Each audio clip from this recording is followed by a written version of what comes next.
So we are live now. And since we have never spoken before, Leah, why don't you introduce yourself to my audience? Yay! Awesome.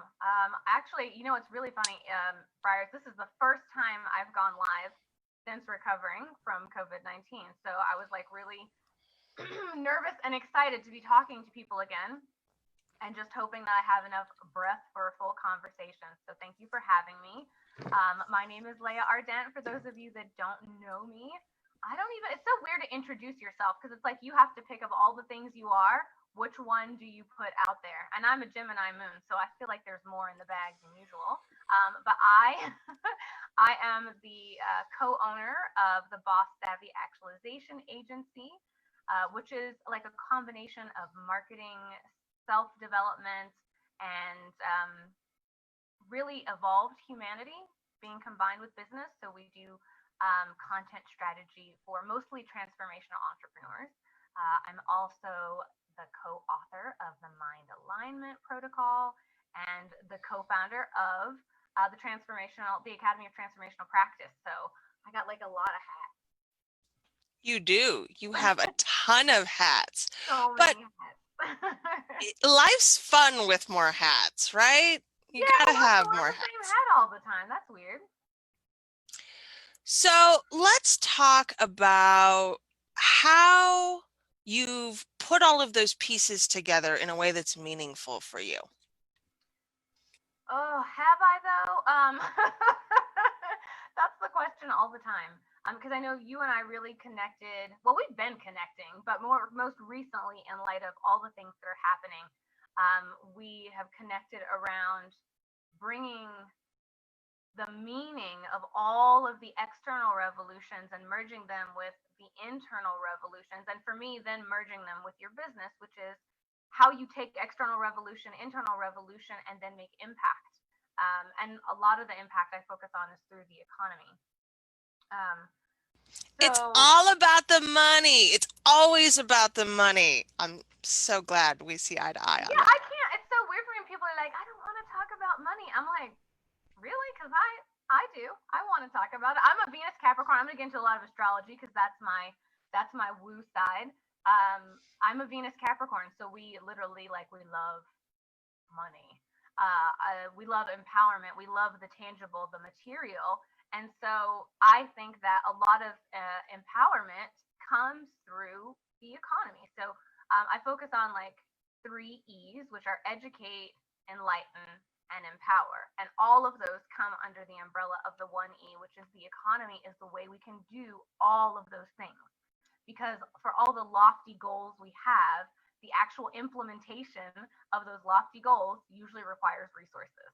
So we gotta get the money together. So you and I, no, you that was like you did a thing with the money. So, but the money, how do we talk about getting the money? Because that seems to be such a fundamental stumbling block for minority communities. It certainly is for the communities I am a part of. We don't talk about the money in any meaningful or positive way. Well, money has gotten a bad rap. Money is, some people might not agree with me. Money and guns have gotten a kind of a bad rap because they've been used poorly in the past. So everything we have as conscious human beings, everything is a tool. And it's really not the fault of the tool, it's the fault of our lack of consciousness. So if we want to talk about how to make money, not a four-letter word, and how to disentangle um, capitalism and suffering, that like I think that's actually the larger conversation that needs to be not necessarily happening right in this moment, because I know that there are other conversations people feel like they need to have right now. um, but I think a lot of it has to do with the economy. And when I posted earlier this week that race is a social construct used to justify economic exploitation. And so part of dismantling racism really is dismantling a system that requires the suffering of an other in order to thrive. And that is the larger conversation around racism, and because it's not as if human beings just started inflicting suffering on each other. Not even, people will say, oh, it's been 400 years, the history of, Africans and African Americans here on this continent. But human beings were enslaving each other. Thousands of Like, as years. long as we've been around, we've been, like, there have been assholes. Like, that's the real truth. And so we can't keep blaming the tools for the fact that we are not cultivating consciousness as a race, not as an ethnicity, but as a race. We have really missed the mark on what our humanity can actually achieve, and to me, that's the major loss, and that's what we lose in racism. What does racism do except take us from each other? It robs us of the wealth that we share by othering. So a lot of this has been kind of not awkward, but maybe different for me because my husband is white. I don't even know that he's like white. He's Caucasian. He's really like the whitest person. No, it's so true. Just like aesthetically, he's one of the whitest people. Like, he's the person where, like, when I am on sunscreen patrol, where I'm like, do you have sunscreen? Do you have like some powder, some pigments? Do you have a hat? Like, I'm constantly on it. And so it's been strange for us because we just want to be a family that's finally able to go outside. And, I have my 11-year-old, and we take him out for lunch earlier this week, and he's like, I don't feel safe. And we're kind of a confusing family for other people to see because they see me, and I'm a fairly dark skinned black woman. My husband is the whitest white guy ever, and my son looks Hispanic. So people are always kind of doing a confused dog face. And for us, we're just a family. And that is actually the theft that racism commits. It robs all of us of the family we have in each other. And I think that's a big part of what needs to be healed. And I think that coming at it from an economic perspective, it's just one way, it's not the only way. There's a spiritual perspective as well. I've been kind of saddened by the response from my spiritual community, not surprised. Not surprised, but very, very sad. And again, we talked about the conspiracy theories, and these people do tend to be very involved in those too. They're also the people who I can reliably trust to be anti-vaccine.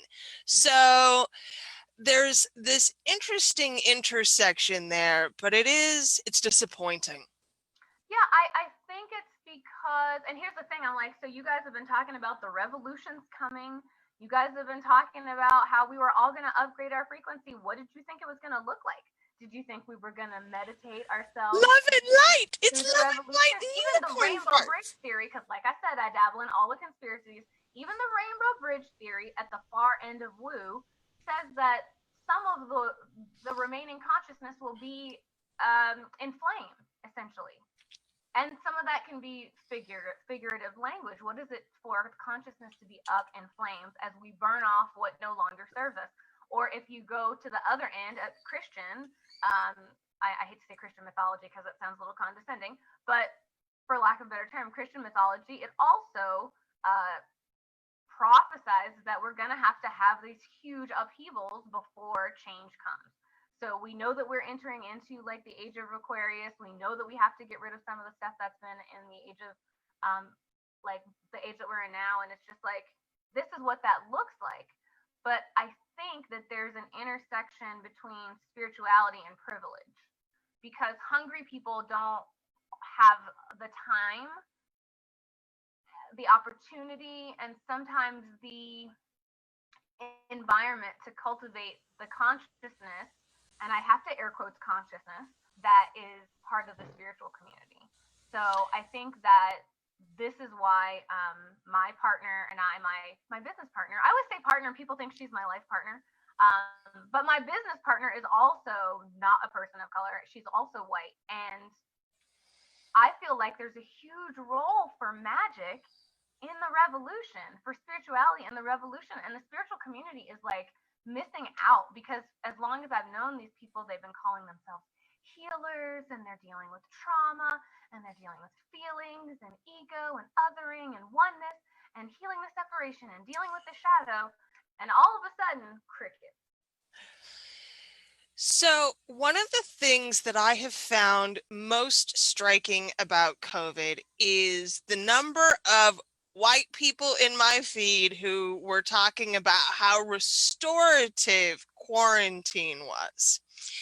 And the privilege that comes with that is just mind blowing to me, because in your communities, in my communities, what I'm looking at are people who are low paid essential workers, if they're still making money.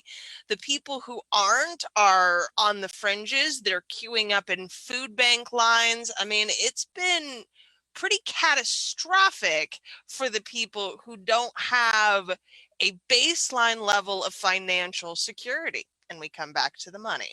Yeah, and we come back to money. And not for nothing, I have to say I'm one of the privileged people who has been restorative for me. I haven't had, I mean, except for the fact that I had COVID and like that part wasn't fun. I mean, it had to be restorative because I had to go through that, but I can say that that is a huge part of what I've seen in the community. Is that people have had very different experiences around what COVID has done. And that's the other thing they have to understand, that some of the anger that's happening isn't anger for right now. It's anger for a lifetime.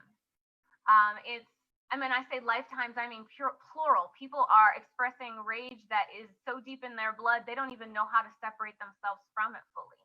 And what I think the spiritual community could do, because again, comes to the money, a lot of spiritualists are insulated. And the reason they're insulated is because, for me at least, as a practitioner, I had so much room to decide what kind of practitioner I wanted to be. I had room to take Reiki 1 through 3. I had room to take crystal healing. I had room to take acupuncture, because I had the time to cultivate skills in fields that honestly don't pay a lot. For a number of years, they don't really pay a lot, and some don't ever totally pay well. And so what happens is those practitioners end up having to serve high-end communities, because those are the people who have the consciousness and the available income to actually spend on their services. So they move in circles that are largely untouched by some of the tragedies and consequences that other communities are feeling. And so, if anything, I would say, step out of your 5D bubble and remember what's going on. If you are really that 5D, as you say you are, then you could be dedicating some of your services to the trauma of people who really, really need it. I'm not talking like, Noah put the wrong name on my latte and my feelings were hurt. I'm talking about real serious trauma. Because if you want to stop the pain that's going on outside, you've got to stop the pain that's going on inside the person. So how is the spiritual community addressing that pain? Like, that's the big question. One of my favorite people to bag on is Gwyneth Paltrow, I love because Gwyneth Paltrow. Everyone's so hard on her. I know she's just so consistently a rich white lady. No, like I mean, bless her, she's very consistent about what she does and who she is and who she serves, and those $200 yoni eggs. But I feel like there is definitely that element to the spiritual community. There's a lot of rich white ladies. Yeah, absolutely. And that's why I feel like if we can shift some of the conversation away from race, because I feel like the race piece, we have to talk about it on the one end. But again, when we talk about the sustainability of the movement, there's only so much of that. And at some point, okay, wait, I have to back up. It's important to note that in the history of the earth, there have only been 2 bottom up revolutions that could be considered successful. So when I say bottom up, I mean from lower class impacting the upper class. Most successful revolutions have been middle class affecting the lower and upper class, right? But so we have Toussaint Louverture and Haiti, and then we have Cuba, right? So Haiti and Cuba. And essentially, it didn't matter that those revolutions were successful because the rest of the larger colonial world decided we are still going to punish these countries economically. So never mind that they won the battle, they won't win the overall war. So it's important to note that it's unlikely that some of the answers are going to come from the lower strata, and I don't mean lower in value, lower in humanity. I just mean in terms of socioeconomic status. I don't know that the movement is going to come all from that lower socioeconomic status. I think that the middle class actually is going to have to take the flag on how we create sustainable change around these systems. Partially because they speak two different languages. So the upper class and the lower class don't speak the same language. They don't have the same experience. They don't have the same reality. And so, to a certain degree, it is incumbent upon the middle class, who generally within 1 to 2 generations can speak to both sides of the coin, to really stand in as the translator. And I think that privilege is one of the things we can talk about more so than black, white, brown, um, because class loyalty in a lot of cases actually outstrips ethnic, even religious loyalty. So I think that if we could really change some of the terminology to be less incendiary, not because things don't deserve to be set on fire, but because as a persuasive speaker, you have to focus on getting your point heard rather than saying the thing that's going to make you feel better. And right now, we're in the phase of communication where the person who's hurt is just screaming out of pain. The next iteration will be when they find their voice again. And it's like, what do we want to talk about now? The danger is, and as you and I were talking about before we popped on, we don't want to alienate potential allies because we don't have a coherent, cohesive, compassionate message. I think that that would be lost opportunity. I think that there is so much rage that we've forgotten how to tell our stories in meaningful, impactful ways. There's so much shouting that we've forgotten to say, what is the broader message around what I want you to hear from me right now? And again, like, so for me, I read a post the other day that was saying find your lane, because not everybody is a protester. I'm not super not as thin as I used to be, but I'm pretty thin. I'm really bony. I can't take like a canister. I've protested in the West Indies. I've already been tear gassed. I'm older. I've done my time in the streets of protest, and also just having, as I said, recovered from COVID-19.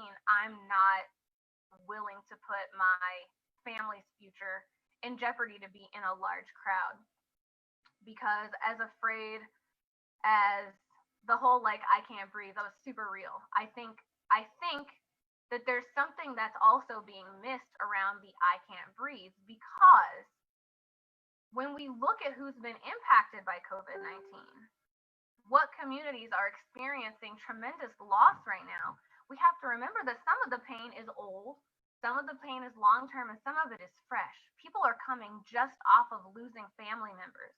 People are coming just off of feeling mistreated and underserved by their educational institutions, by their healthcare institutions, by every single institution. And this, the tinder was already dry before the flame was lit. And so for me, my lane is here. My lane is kind of a bridge builder and being an active translator. We haven't had to have any conversations in my house about this movement.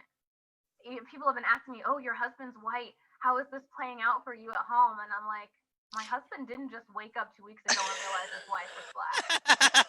I imagine you had these conversations many years ago, long before you ever agreed to be his wife, because you have to know. Well, the funny thing about my husband is we didn't have to have a lot of conversations about it.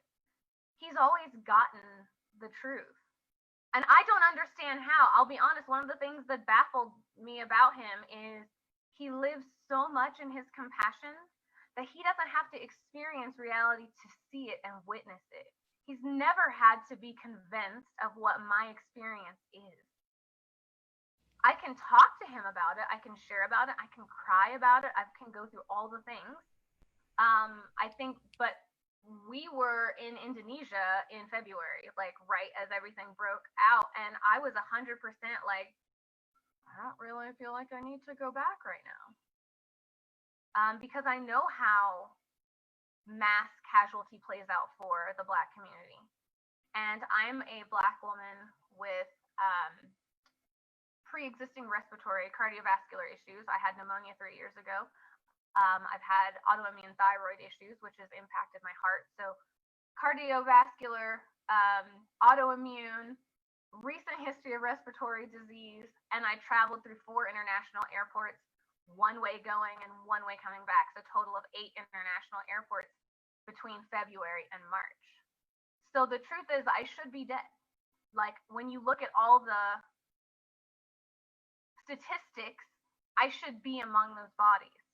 And since I'm not among those bodies, I have to be here doing something positive and forging some kind of progress. And I don't mind if it happens to be the money and conversation route. Those are 2 of my favorite things. So you mentioned I can't breathe as a concept. In the last 2 days, there have been 2 of the Love and Light crowd, and I don't know if there's more of them. I don't know if you've seen this. Yes. The switching of it to I can breathe and the spiritual bypassing of the sentiment of the moment, it's unbelievable to me. But tell me a little bit about, because I think that possibly, maybe, there's some good intent here. How would we have framed this better? Well, sometimes I'm stupefied by the stupidity of others. Like I'm baffled by how anyone who calls themselves part of the light community cannot understand the gross insensitivity of going to that place. Yes, you can breathe. That's the point. The knee is not on your neck. It's not on your neck. You are in your home ordering, and I'm saying you, I mean me. I am in my home ordering my food from Hello Fresh or Sunbasket or whoever. I don't know who else we order from. I can't even remember the other place we order food from. Grubhub, Postmates, which, Amazon, which means basically you're paying overpriced for the convenience of things being delivered, which means you have a margin of income that is your convenience income. Yes, you can breathe, obviously. But to say it in that way as a response, so if you were in a one-on-one situation and I come to you and I can't breathe, would you stand in front of me and say, I can? You would be a fucking inhuman person. And that is exactly what that movement is doing. It is centering on itself instead of saying, I will help you breathe. That would be the response. Or I can breathe, let me help you. But it falls so short of I can't stop saying the word, of the humanity that I expect. And I know what a lot of them are saying. They're saying, well, it's law of attraction. If you're drawing this experience Such bullshit. by focusing on it. Okay, no, and here's the thing. I believe there's a huge role for magic. So this conundrum, this little space in the larger conversation is why we decided to offer the mind alignment protocol at like crazy inexpensive rates. Because there is a role for manifestation, law of attraction, magic, and still honoring someone's current experience. Because just as that person, okay, so if there's law of attraction and I can't breathe, and I have called you to me, called your attention to the fact that I'm incapacitated to help myself. Sorry, I'm gonna get so emotional here. I have to calm down. if I've manifested your attention and your focus enough to get you to notice that I'm in pain, and when you get there, you stand there and tell me that I am not manifesting the change that's needed. What you're missing is that you are the change that I'm manifesting. I'm manifesting an opportunity for both of us, for me who can't breathe and for you who can, to help me. And so the spiritual community is grossly wrong. There's not another like nuance to it. They are missing the opportunity that is being given to them to raise the frequency, to change the dynamic, to help other people, and to be the healers they've been claiming to be this whole time, by being snarky, self-serving assholes. Excuse me. So that's my take on that. Uh, all right. Well done. I agree 100%. And I am so ashamed.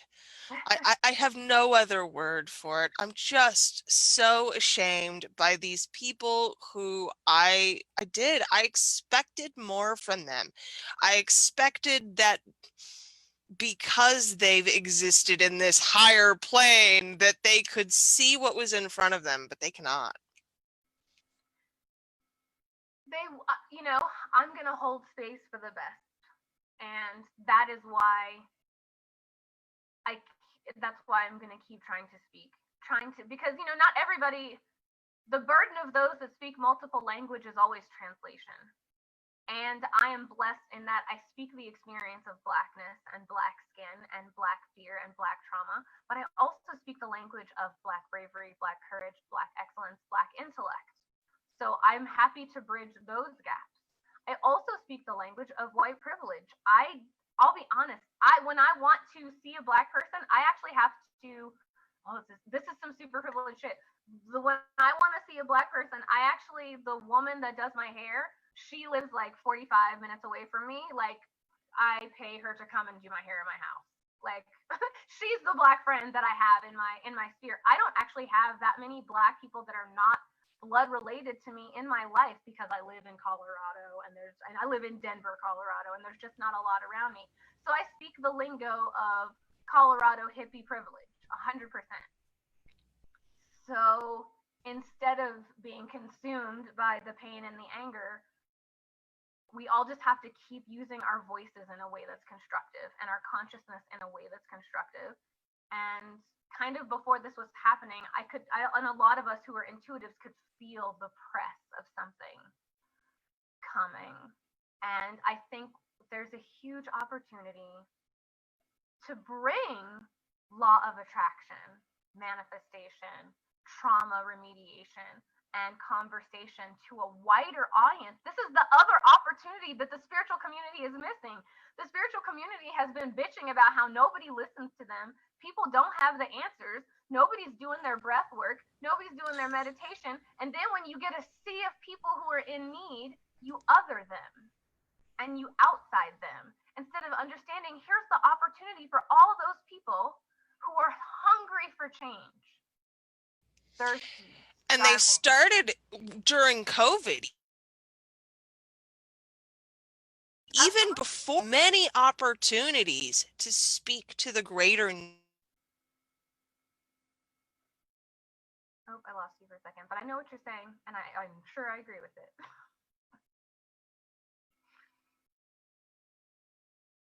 It's okay. Facebook has been doing this for a minute today. I just was on another watch party earlier, and it kind of went through this, but it could be Zoom too. I wonder if anyone else can hear me. It won't be the first time I've been talking to myself since all this started. Need talking for a moment. I can't tell if it's. There you go. Oh, I had you for a second.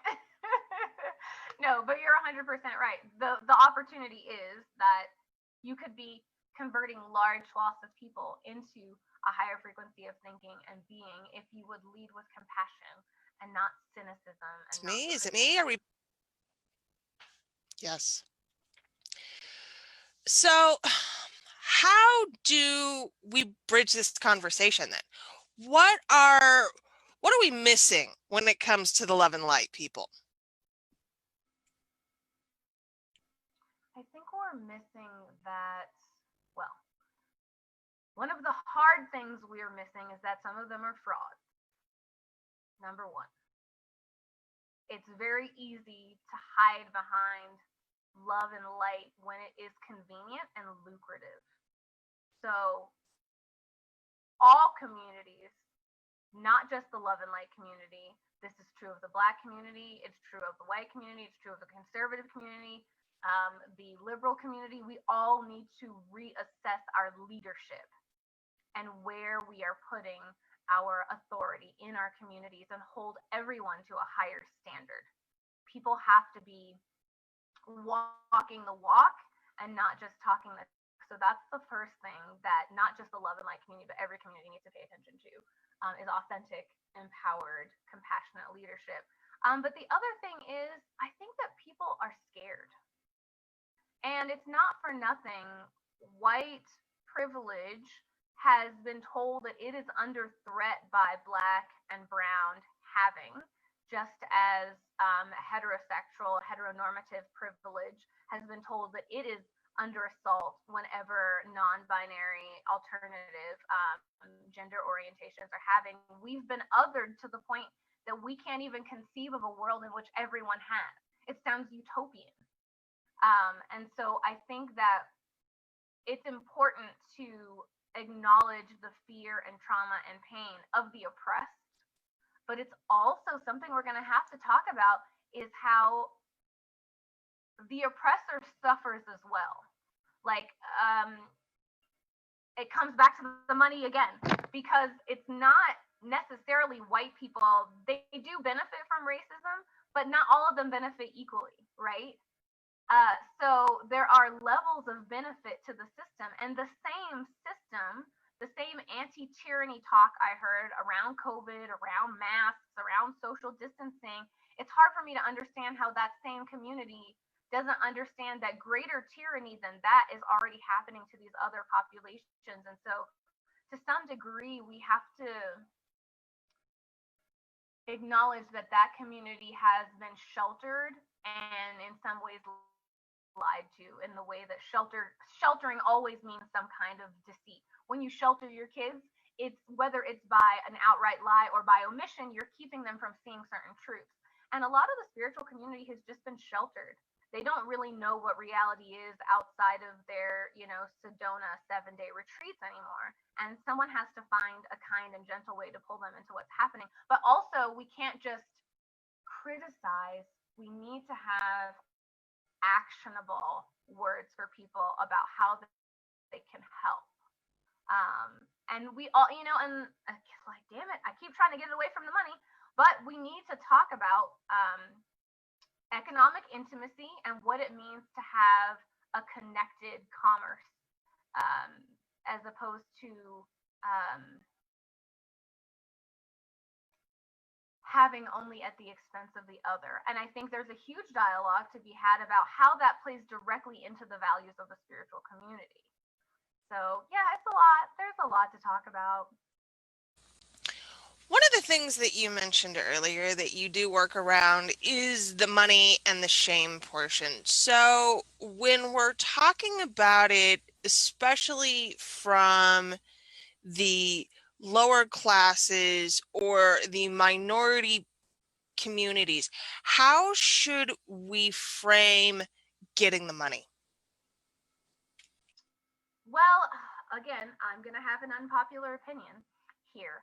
I was always in favor of affirmative action. I just felt that affirmative action needed to be reformed based on what we are affirming, right? I think we do have to look at the money, the truth of our monetary system. So we've been taught that there are these people on the bottom and they're just taking from the system, and they're a drain on our economy and all of these things. But people will say that about, say, I don't know, food stamps are a very common thing to be attacked as an example of that model. But they don't understand that, food stamps, that food may go to those people, but the program is administered by a bank. Right. And so there are larger economic forces at play when we look at things like entitlements and giving money. And I also think that we have to look at our own hypocrisy when it comes to economics and race. You cannot say that the descendants of people who were given a 400-year head start in the economy do not have anything that they, here's the word everyone hates, owe to the descendants of the people who they took that head start from. Even if all that is owed is the greater creation of a meritocracy that serves everyone. People will say I'm anti-reparations, and I say, okay, I personally never thought y'all were going to be pro-reparations because it's a hard argument to have. But let's not talk about giving money to people directly. Let's talk about improving systems that help us all. Because the truth is, Americans can no longer, I'm going to talk about this on Thursday in the Know Your Lane Summit, America can no longer afford to be fractured when it comes to the global economy. We have countries like Russia that are super on the rise, or else they were before the oil stuff tanked. But you know what I mean. We have other economic competitors who are not being consumed by infighting because they are ethnically they're not as pluralistic, right? So we have to come together. All Americans need effective health care. Mm-hmm. All Americans need relevant education. All Americans need clean food and water sourcing. And what we've done in this country is we've said, I'm so concerned about you getting better water and food and education that I'm willing to subscribe to a system that keeps me having less than what I need. And what we need to say is, how can we create a better system that actually serves the entire country? That's what will make America great again. That's what will make America greater than it ever was before. Because we're operating in the 21st century on 20th century models of the economy and of our relationship with each other. So I think the conversation is about shared prosperity, shared reality, shared I know the term countryman comes up, country person. But what does it really mean to be an American? Like, what do we want as a country? Aren't we sick of this? Because I don't know about you, but I'm so damn tired of this stuff. Like, I'm so damn tired of the same old us versus them narrative. And while we're infighting, other countries are coming up gangbusters. They're investing more in their people. When I look at what they eat at lunch in Japan, what they Right. eat for lunch in Europe. And we're still talking about stuff from the 20th century. We have bigger fish to fry. And so I think that that's a really great way to talk about getting the money or giving the money, depending on what side you're on. You don't have to feel as an old white American that, Hispanics are coming for your job. You have to say, holy crap, X percentage of the world speaks Spanish. I'm ready to retire. I could take my business model and teach it to this Hispanic kid, and he could take me international. The jobs that are being lost at the factory in America could actually be gained if you would step into the 21st century and realize that by talking to more people, you actually have a bigger market. I have a friend who works with old family businesses, and more old businesses go out of business because the children do not wish to take it on. Then we lose new businesses in the first 3 years. And that's the number we always talk about, right? We lose more than half of businesses in the first 3 years, but we actually lose more established, meaningful businesses because there's no one to continue them on once the owner retires. And there should be some real shifts around how that works, because if my kids don't want my shit, somebody out there surely does. Absolutely. And we'll work for it like it means everything, because it's the thing, because they were never taught that they were entitled to it. It's very, there's a, yeah, there, I mean, like, honestly, you and I could have a podcast every week about this. We probably could. Just go on and on. But yeah, I think that the conversation for the economy starts around shared progress. I think for the spiritual community, It's around shared consciousness. And um, shameless plug, because I'm all about the shameless plugs. There should be no shame in your plug when you're offering good shit. My business partner and I are offering the Mind Alignment Protocol, which is actually, it's something that it's the first thing I ever channeled at, like, actively. I didn't even know I was channeling it at the time, but it's a manifestational course that I came up with when I had pneumonia and I couldn't breathe, and it forced me to sit down and start looking at why is my life different? Why is the reality that I have as a Black woman so different from so many other Black women in my cohort, I guess? Why do I manifest different things for myself? Why do I have a somewhat extraordinary experience? Because statistically, there's a ton of experiences I'm having that I shouldn't be having, or that I'm not expected to have had. So I think that there is a real opportunity to bring that manifestation, that law of attraction, into communities of color and into underserved communities. And I think also to bring the consciousness in a down gradient to the other groups that need it. But also, if I can be super honest, like, as an admittedly privileged person, I'm also like a little exhausted by the intensity. And I know, again, that's a super privileged thing to say, because I'm like, when can we start talking about fun stuff again? Like magic and astrology and human design. But I don't think it's an either or. I think it's that we take the truth Right. we've discovered and we integrate it into our conversation. So we're doing a 6-week container to talk about trauma, to talk about relinquishing our past as individuals, but also as a people, to talk about how we step into the future, to talk about how we avoid isolation, and to really talk about how do we supercharge human compassion in a way that we can create a world that serves everyone. And I know that's a super lofty goal, but aim high. The big goals are the ones that are worth shooting for, right? They're the ones that you go hardest for.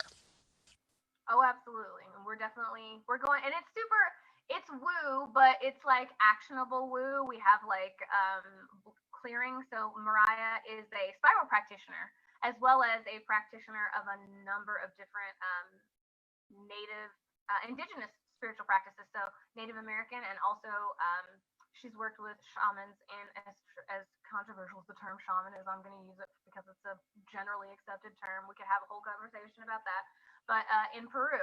And so it's funny because I get a lot of flack for not being Black enough. And she's probably the least traditionally white person I know. So we're those gap minders. And so we wanted to create something super inexpensive and super accessible. We're doing it for $55 a head at the lowest, which is insane for a 6-week container. Yeah, Because that's amazing. I don't even know what I was thinking. I said that can't be anything but Jesus, because I would have never told myself to put that number on that. So everybody feel blessed. Jesus just gave y'all a class. That was not what I'm doing. And when's this starting? We're starting at the end of the month. We're going to just be kind of having conversations in the group over the next week or so, just to kind of get everybody acquainted. But if anyone's interested, they're welcome to DM me, or I can DM you, and you're welcome to share the information. Hopefully, I see you there as well, because what we're really looking for are people who want to lead through these revolutions, because there's not one revolution that's happening right now. There's going to be multiple. It's going to be revolution on revolution on revolution on revolution. So we need to, as leaders in the spiritual space, in the economic space, in the transformation space, we need to get ourselves together so that we have the strength to carry people forward. So let's talk about how carrying works for you. What are the ways in which you found most effective to carry the mission forward besides your spiritual work? I can't say I do anything besides my spiritual work. There's no part of anything I do that is possible without my spiritual work. When I first got COVID, I didn't know it was COVID because it was so early on. I'm actually wondering how many times I might have been exposed because I was in Asia in December as well. I spent 5 or 8 hours in the Shanghai airport. Oh, wow. In December. Fantastic. In December, right? And then I spent, I don't know, 17 or 24 hours. It was like a 17-hour flight, and then another, flight on close flights full of other passengers coming out of mainland China in December as well. So, but the first time this go round, um, I was in the jungle in Indonesia, and all I had was shortness of breath, but I didn't have a fever during the day. I only had a fever at night. And I had some other symptoms that we didn't know that. Now they know that there's like 10 to 12 symptom clusters, but I didn't know at the time. And so I my never spiked a fever either. So, yeah, it's a thing. Not everybody presents with fever. I did have, but it was super low grade and it was only at night. And also when you're in Indonesia, you're just like, it's hot all the time. It's kind of hard to tell, like, do I have a fever or is it just like balls hot all the time? Um, I was laying in bed and I was asking my guys, I was like, I was sitting propped up because I noticed that anytime I laid all the way flat, I really felt like I was suffocating. And I noticed that I was having shooting pains in my left lung anytime I tried to lay on my side. So I'm like laying, if you can imagine, I'm like laying on my back basically like this. And I was like, I had to go to my guides and say, hey, I know that some of this is biological, but I also know that some of it is the frequency of fear that is being constantly broadcast. So I will do what I can to remedy the biological, to remedy the anxiety, but can you help me with the energy? And so even healing my body is part of my spiritual practice, is part of that. And I think the same thing is going to be true of our communities. But in terms of something more tangible and actionable, then developing the inner self, which I think is going to be the critical thing for everything, because it's the only way that the progress we make will not be corrupted by corrupt actors, is for us to focus on bettering ourselves. But again, we started this negative cycle with a combination of commerce and lack of compassion, to the point where we could look at another human being and reduce them to an object that exists for our convenience. And then beyond that, to make them an object of our negative emotion, of our lowest self. And I say our, that might sound confusing to somebody else, but I don't know why that feels right, but that's what's coming for me. We as humans, that's how we allowed slavery to be a thing. That's how we still allow slavery to be a thing, because mind you, slavery is not dead. It has never gone away. it's never gone away. It's still primarily Black and minority women and children, and they are trafficked all over the world. All over the world. I mean, all over the world. And it's increased in the United States. I think they said human trafficking, sex trafficking has increased. Oh my god, it was something crazy. It was like, I don't even remember what the statistic was. But it was like one of those things where you're like, that can't be a real thing. But Oh, it's it's a real thing. I live in Omaha, Nebraska, which is a hub because we're right in the center of the country. And oh, you're in the Nebraska? yeah, we're actually pretty close, in that Midwestern kind of way. You're a 9-hour drive from me. That's right. And I've heard about Nebraska. I've heard about Nebraska and some of the things that happens coming through there. So if that's where it started, is the dehumanization of the other, then that's where we have to heal it, with the rehumanization of the other, with an idea of ourself as not the center of the universe. And this is like, we talk about pie in the sky. This is like pie in the stratosphere. What would compassionate commerce look like? It's not that people get upset when you start talking about dismantling capitalism, but you don't have to dismantle capitalism for progress. Let's just be clear. We have to operate capitalism differently than we have in the past, and that is when we have had money for money's sake. Because when people have money for money's sake, they are able to broadly do really negative things if their character is not whole. So we have to focus on the character. But when we make money, we need to be more judicious about how and with whom we spend it. Every dollar is an investment in a way of life and a way of thinking.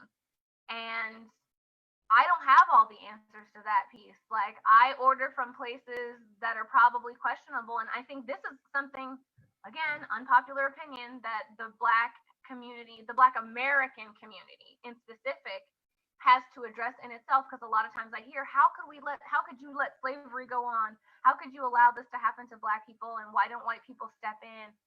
But we also have to look, as we look to our white, I'm going to say brothers and sisters, as idealistic as that might sound, we also have to look to ourselves. Everyone needs to ask themselves the question, how am I a part of oppressive structures? How do I benefit from oppressive economic systems? Because I say all of this wearing a shirt that I got off of a certain online retailer whose name I won't mention, but you probably can guess.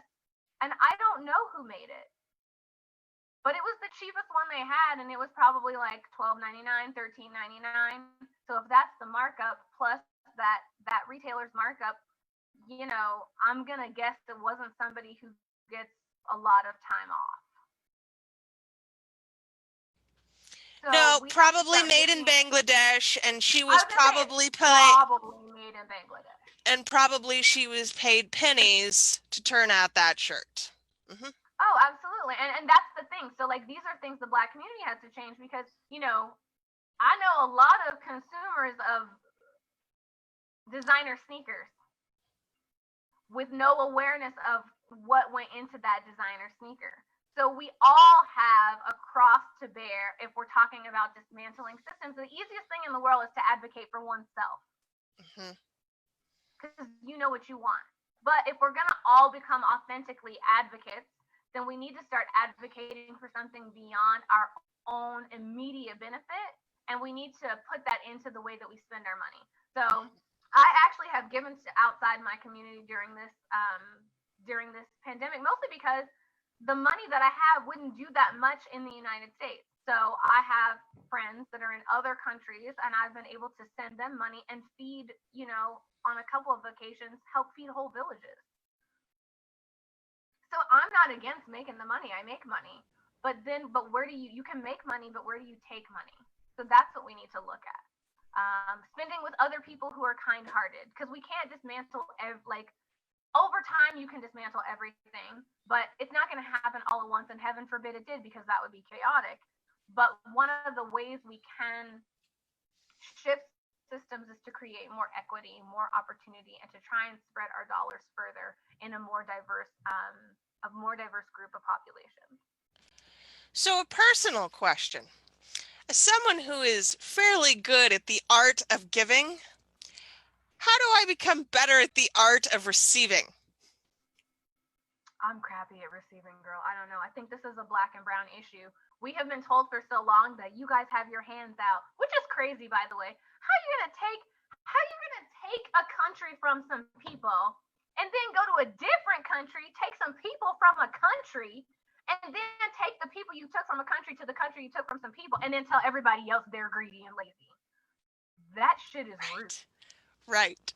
There's That just shit is rude. Number one. But that gets in us to the point where I have had people reach out to me and be like, "Can I give you money?" And I'm like, "Oh, that feels weird because I've been told for so long that I shouldn't get anything for not doing." But guess what? This country is run by people who inherited everything they have. So it's really a lot of self work on receiving. I think that particularly it's maybe because I don't work with men, but I think women in the Black and brown community, we have been so brainwashed against our own value. It's hard for us to receive. Whereas I always say, like, everyone talks about Black girl magic. I've got Black girl magic down to a T, but what I want is some white girl magic for real, yo. I want some, like, I didn't even do anything, but I asked for it, and so and it just appeared for me. deserve it. Like, that's Give the kind me of magic that. I'm trying to learn. And it should be noted that that's not necessarily white girl magic so much as privileged girl magic, but I'm trying to get to that point. So I think for us, we have to in the fullest sense of the word, we have to to reevaluate our worth and our contribution. And for me, it was offering something that is valuable and charging what it's worth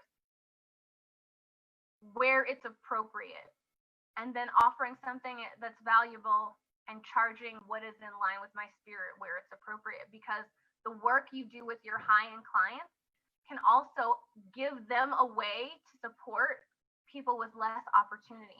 And then you're never asking them to give without receiving. What you're creating is a continuum of abundance that goes in all directions. And to me, that's what the new economy looks like.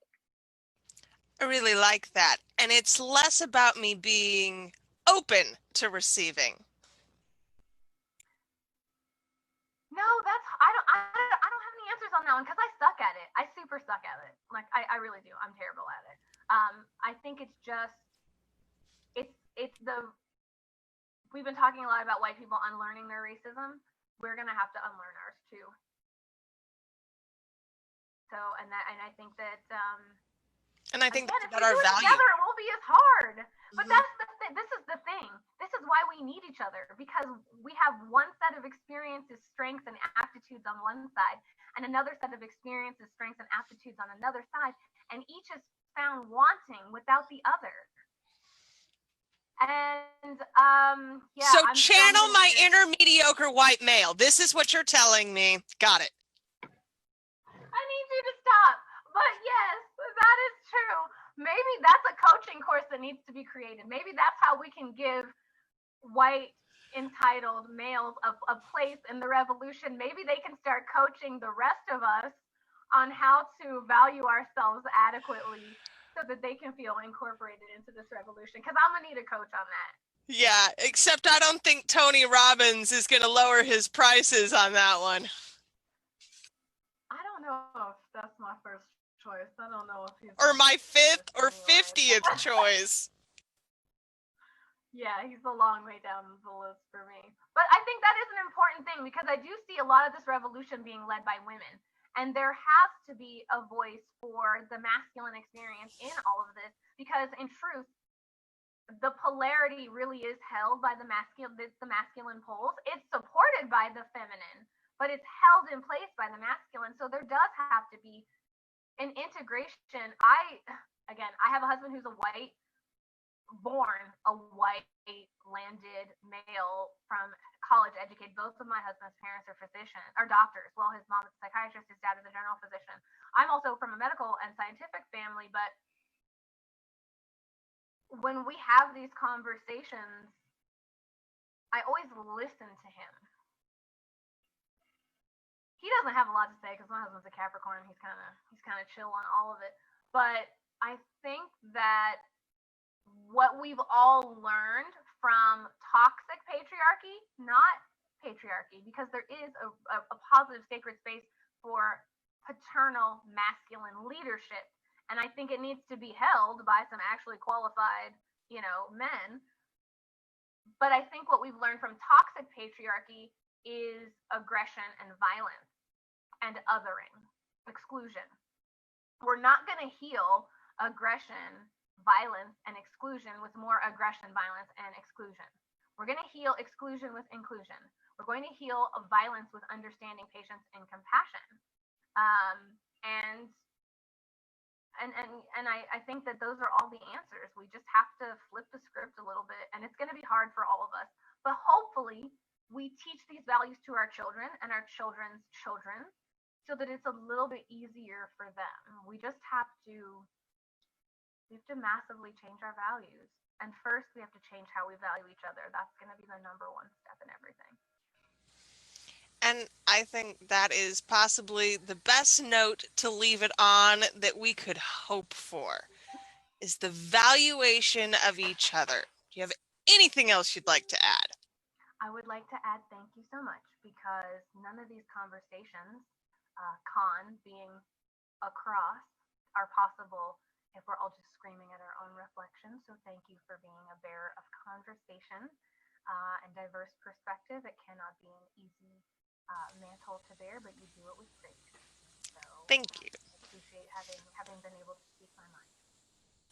This has just been absolutely delightful. And you and I are going to talk when we're done here because there's something here for us to cook up together. I'm quite certain of it. I'm always in the kitchen. I live for a collab, so holler at me. Yes, indeedy. Leanne, thank you for coming. Leah, thank you for being here. And for all my watchers, thank you guys so much. Bye. Bye bye.